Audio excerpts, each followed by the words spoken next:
여러분에게 하나님의 놀라운 축복이 넘치기를 주의 이름으로 축원합니다. 오늘은 139편 1절로 12절 말씀입니다.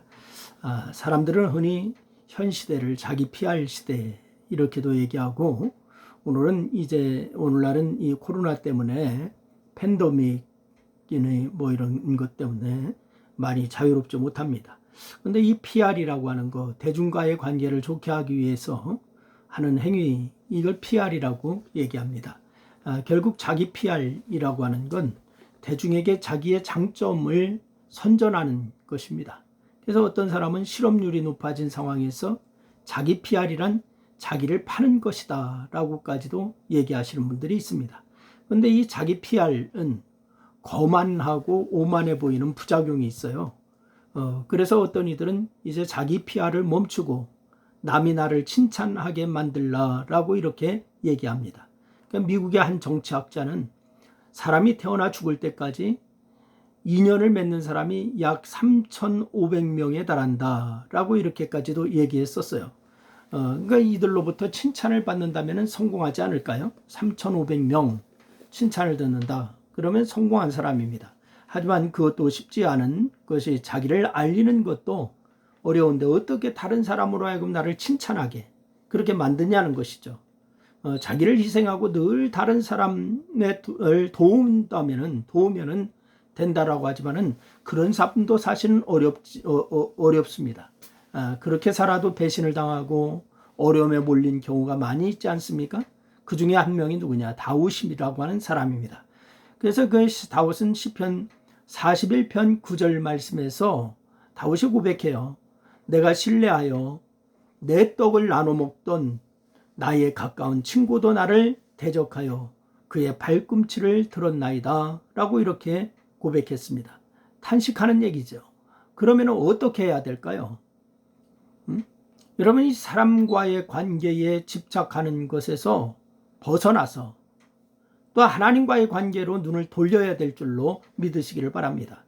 그래서 하나님이 나에게 어떤 분이고 나는 하나님께 어떤 존재인가, 이걸 돌아볼 때에 인생의 답, 성공의 답을 찾을 수가 있게 됩니다. 이를 위해서 다윗의 경험이 담긴 오늘 본문을 살펴보면 다윗은 하나님께서 자신을 아신다라고 하는 것을 주목해야 될 줄로 믿으시기를 바랍니다. 하나님께서 여러분과 저를 다 아시고 계십니다. 여러분, 히브리어에서 알다라고 하는 단어, 우리가 자주 쓰는 단어인데 야다라고 읽는데, 이 단어는 창세기 4장 1절에서 동침하다, 즉 부부의 관계를 점잖게 표현할 때에 사용하는 것이 야다입니다. 경험적으로 아는 것입니다. 부부간에 이루어지는 은밀한 것을 누가 알겠습니까? 오직 두 부부만 아는 것이지 않습니까? 그래서 결국은 어떻게 되느냐? 성경에서 누가 누구를 안다라고 말할 때는 이 겉으로 드러나는 것만이 아니라 그 속에 있는 것까지 세세하게 다 아는 것을 의미하는 거예요. 그래서 단순히 지적인 알림이 아닙니다. 바로 이 경험을 통한 알림입니다. 그래서 앞서 PR에 대해서 제가 말씀드렸는데, 히브리적인 개념으로의 이 나를 알릴 수 있다면은 그건 성공적인 PR일 거예요. 여러분, 하지만 그렇게 알릴 수도 없을 뿐더러 그렇게 알아차리는 사람도 사실 없어요. 다윗의 경우 떡을 나눠 먹던 사람을 신뢰하는 자, 가까운 친구라고 알았지만은 실은 배반하고 대적하는 자였습니다. 그래서 그는 진정으로 다윗을 알지 못한 것이고 다윗 역시 그를 알지를 못했어요. 여러분, 우리도 마찬가지지 않습니까? 가까웠던 친구가 배반하고 배신하고 모함하고 비방하고 이런 거 우리가 종종 겪잖아요. 그냥 모르는 것으로 끝나면 다행인데 그냥 그것도 모르는 것처럼 알고서 비방하는지 모르지만 다 알게 되잖아요. 여러분, 만약 다윗이 인간관계만 중요하게 여겼다면 아마도 실족하였을 것입니다.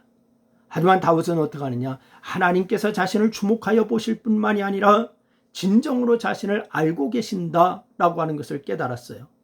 얼마나 주목하시고 잘 아시는지, 앉고 일어섬을 아시고 멀리서도 생각을 밝게 하시고 모든 길과 눕는 것을 물론 모든 행위를 잊게 하신다.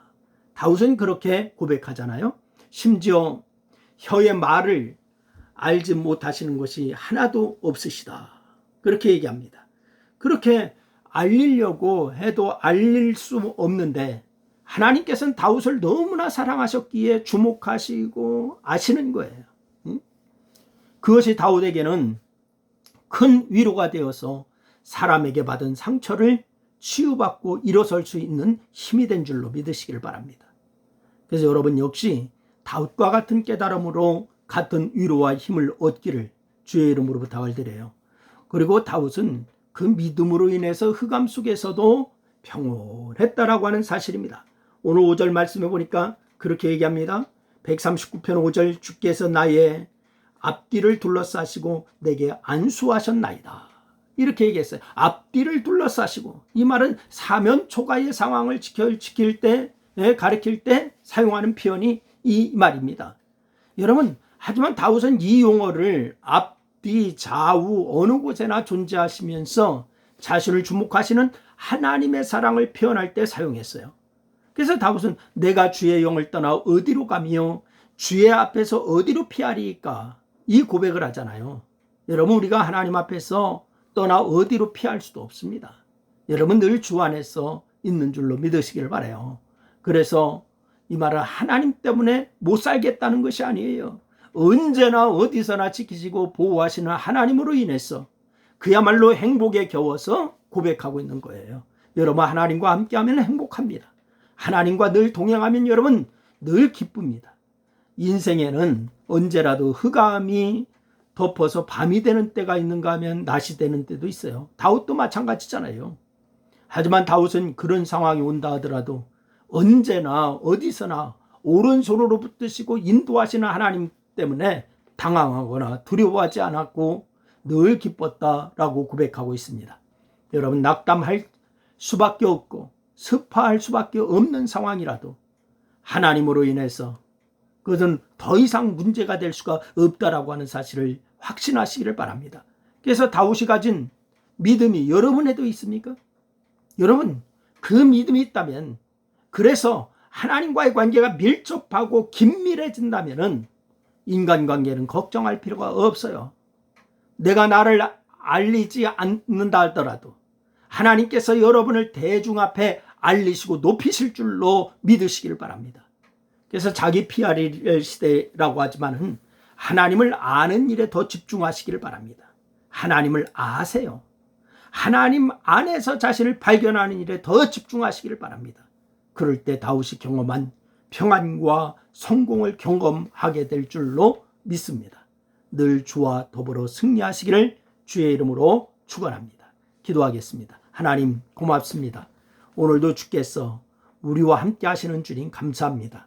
나를 나보다도 몇천 배, 몇억 배 더 세밀하게 하시는 하나님, 우리를 아시는 하나님께서 우리를 정말로 선한 길로, 아름다운 길로, 승리의 길로 인도하시는 줄로 믿습니다.